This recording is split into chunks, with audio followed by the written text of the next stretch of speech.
Die chinesische Regierung zeigt immer deutlicher den absoluten Herrschaftsanspruch, den sie an Ostturkestan stellt.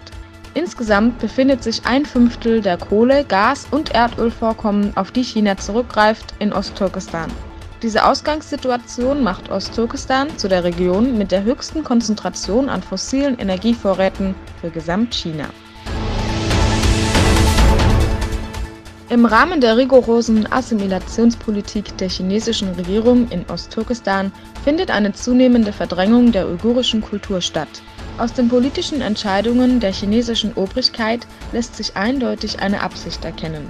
Zahlreiche Straßen- und Ortsnamen werden angepasst, den Uiguren ist es verboten, ihre Sprache zu sprechen oder ihre Religion offen auszuleben.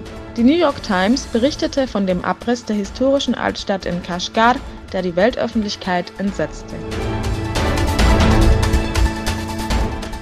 Im Jahr 2015 schloss die chinesische Regierung einen Vertrag mit dem russischen Rüstungsunternehmen Rosporon Export, der eine Einigung über die Lieferung von 24 Jagdflugzeugen des Typs Su-35 mit einem Gesamtwert von rund 2,5 Milliarden US-Dollar enthält.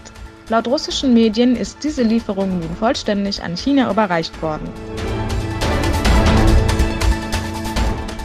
Der frühere peruanische Staatschef Alan Garcia hat sich bei seiner Verhaftung wegen Korruptionsvorwürfen selbst eine Schusswunde am Kopf zugefügt, in deren Folge er verstorben ist. Seinen Tod bestätigte am Mittwoch die Partei des Sozialdemokraten.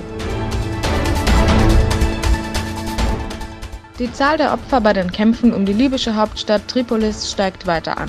Fast täglich kommt es zu Gefechten.